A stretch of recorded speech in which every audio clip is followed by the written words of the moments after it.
AU entrance exam 2021 अब अपने अंतिम चरण पर है। मतलब 1 और 2 दिन ही आपकी परीक्षाओं में शेष हैं। तो कुछ ऐसी चीज़ों को पढ़ लिया जाए जिसके फंसने के चांसेस ज़्यादा रहते हैं। जैसे सामान्य हिंदी में बात करें तो संधि के क्वेश्चन आते हैं और संधि इतना मतलब की प्रकार की होती है कि हम कंफ्यूज रहते हैं कि हम संधि को कैसे पहचानेंगे। तो इस वीडियो में मैं आपको ऐसी कुछ तरीके बताऊंगा और आपके कुछ डाउट्स जो हमसे हो सकेंगे वो दूर करने की कोशिश करूंगा। तो वीडियो को शुरू से अंत तक देखिए और अपने डाउट्स को दूर कर लीजिए। यदि यहाँ से 1-2 क्वेश्चन बन जाता है तो आप 2 कदम या 1 कदम और आगे बढ़ जाएंगे अपने मेन कैंपस के लिए। ठीक है, तो चलिए जल्दी से वीडियो को शुरू करते हैं। तो देखिए, सबसे पहले मैं आप सभी को बता दूं कि संधि जो होता है वो 2 वर्णों का मेल होता है। ठीक है, वर्ण मतलब क्या होता है? अक्षर। तो संधि इसी चीज़ को कहते हैं। हम यहाँ विस्तार से तो पढ़ेंगे नहीं। अब यहाँ पर एक एग्जाम्पल ले लेते हैं। जैसे अगर हम यहाँ पर लिखें विद्या, ठीक, और धन आलय, तो उसका क्या हो जाएगा? विद्यालय। तो देखिए यहाँ पर कौन से वर्ण मिले हैं? तो विद्या में आपका विद्या आया और यहाँ पर शुरू में भी आलय में आ है। तो ये आ और आ मिलकर आ में ही परिवर्तित हुए हैं। तो ये जो परिवर्तन हुआ है इस प्रक्रिया को हम संधि कहते हैं, क्योंकि जुड़ी है ये चीज़। ठीक है, अब संधि जो है मुख्यतः 3 प्रकार की होती है, आप सभी को पता भी होगा। स्वर संधि, व्यंजन संधि और विसर्ग संधि। ठीक है, अब यहाँ पर हम बात करेंगे स्वर संधि की। तो देखिए, स्वर संधि के कुल 5 प्रकार होते हैं। दीर्घ संधि, पहले प्रकारों को देख लो। ठीक है, स्वर संधि के 5 प्रकार: दीर्घ संधि, गुण संधि, वृद्धि संधि, यण संधि, अयादि संधि। बहुत अच्छे से क्लियर करने की कोशिश करेंगे, इसलिए आप पूरा अच्छे से समझिएगा भी। ठीक है, तो सबसे पहले हम दीर्घ संधि पर आ जाते हैं। ठीक है, ध्यान दीजिए। तो यहाँ पर आप सबके सामने दीर्घ संधि के लिए मैंने यहाँ पर इसको पूरा बड़ा भी कर दिया ताकि आपको अच्छे से दिखाई भी दे। ठीक है, तो देखिए दीर्घ संधि क्या होता है। तो यहाँ पर आपको साफ साफ दिख रहा है, 2 सजातीय स्वर मिलकर दीर्घ स्वर में बदल जाते हैं, तो वहाँ दीर्घ संधि होता है। सजातीय स्वर मतलब अ और अ सजातीय स्वर हैं, ई और ई सजातीय स्वर हैं, और उ सजातीय स्वर है।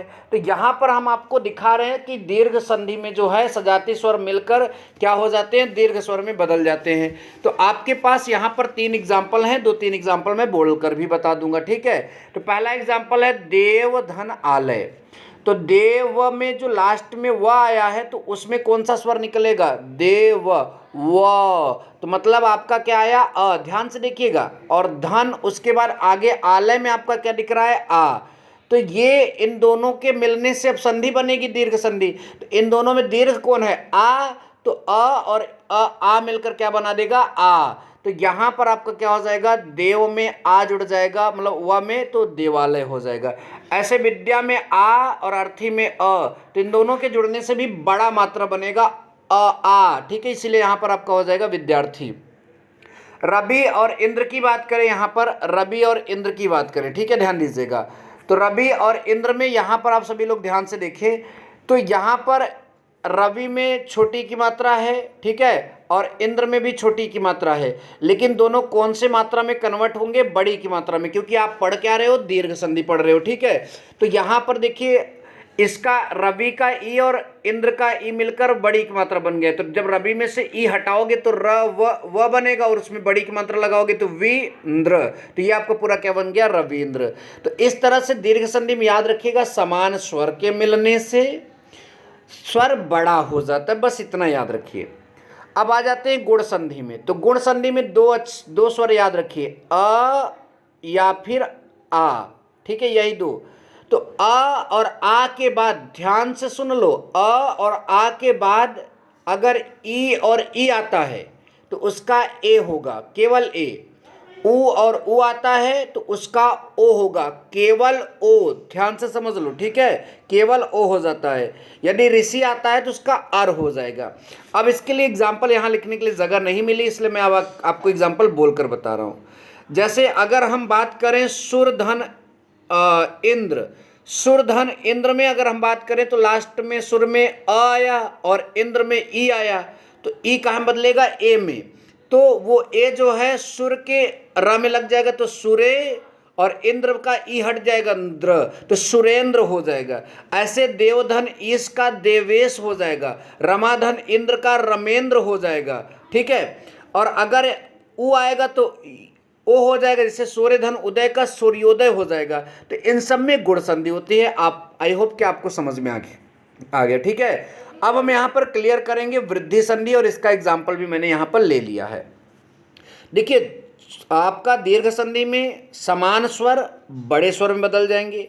गुण संधि में अ और आ के बाद ई का ए, उ का ओ हो जाता है। अब वृद्धि संधि की बात करें तो आ और आ यहाँ पर भी है, वहाँ ई और उ आया तो वो बड़े हो गए। यहाँ ए आएगा, ओ औ आएगा, तो कुल मिलाकर यहाँ पर भी आपका बड़ा ही हो रहा है। वहाँ उसको दीर्घ बोला गया, यहाँ बड़ा, तो ए जो है आपका आय हो जाएगा, ठीक है।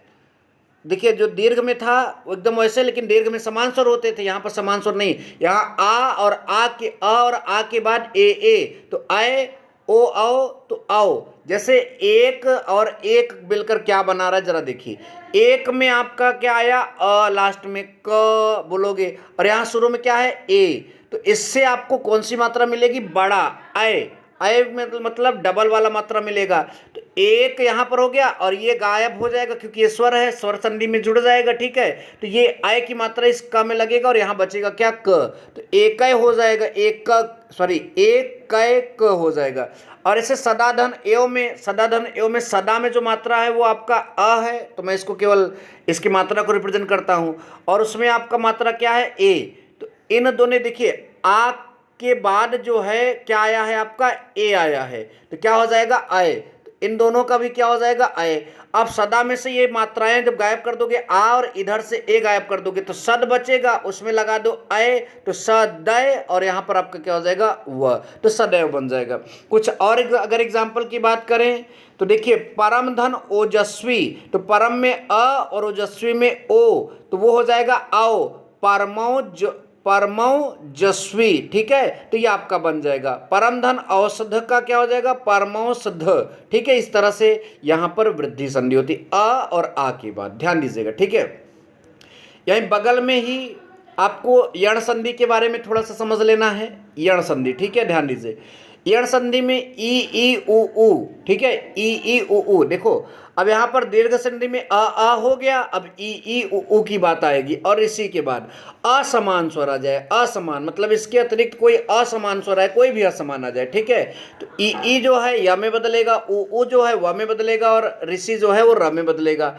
अब आप पूछोगे इसके एग्जाम्पल क्या होंगे, तो इसके एग्जाम्पल मैं आपको यण संधि का बता रहा हूँ, ठीक है। यदि धन अपि, तो यदि में आपका क्या है, छोटी की मात्रा है, और वहां पर अ आया तो असमान स्वर आ गया, ठीक है। असमान स्वर आपको पहचानना है, ठीक है। तो असमान स्वर आएगा तो आपका जो ई है वो कहाँ में बदल जाएगा, या में, आधा या में बदल जाएगा, राइट। तो यहाँ पर यदि में से आधा या, मतलब कि यदि में, ध्यान दीजिए, मैं पूरा यहाँ पर लिख कर दिखा रहा हूँ। ये यदि धन अपि, बहुत ध्यान से समझिए, ठीक है। तो यहाँ ई निकलेगा, जब किसी से मात्रा निकलती तो वो अक्षर आधा हो जाता है। यदि जो है यद बन जाएगा, ध्यान से देखिए, इससे ई निकल गया तो यद बन गया। और ये आ और ये ई जब जुड़ेगा तो हमने अभी बताया कि असमान स्वर है तो क्या में बदल जाएगा, वो या में बदल जाएगा।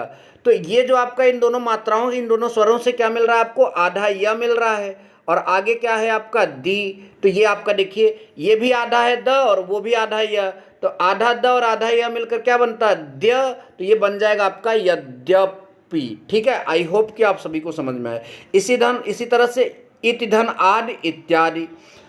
निधन ऊन न्यून बन जाएगा, नदी धन अर्पण नदीपण बन जाएगा। इस तरह से देव धन आगमन देवागमन बन जाएगा, ठीक है। सुधन आगतम में स्वागतम, ये कैसे हो जाएगा, जरा इसको भी समझा देते हैं आपको। सुधन आगतम का आगतम, ठीक है, समझ लीजिएगा।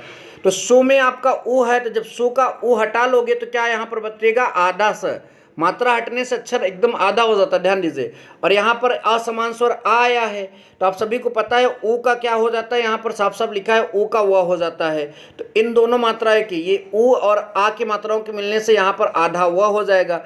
अब आधा सा आधा व में जुड़ेगा तो क्या हो जाएगा, स्व हो जाएगा, ठीक है। और उसके बाद यहाँ मात्रा कौन है आपका, आ, तो क्या हो जाएगा, स्वागतम। आई होप कि आपको समझ में आ गया। एक और बचा है, इसको भी जल्दी से क्लियर कर लेते हैं, अयादि संधि।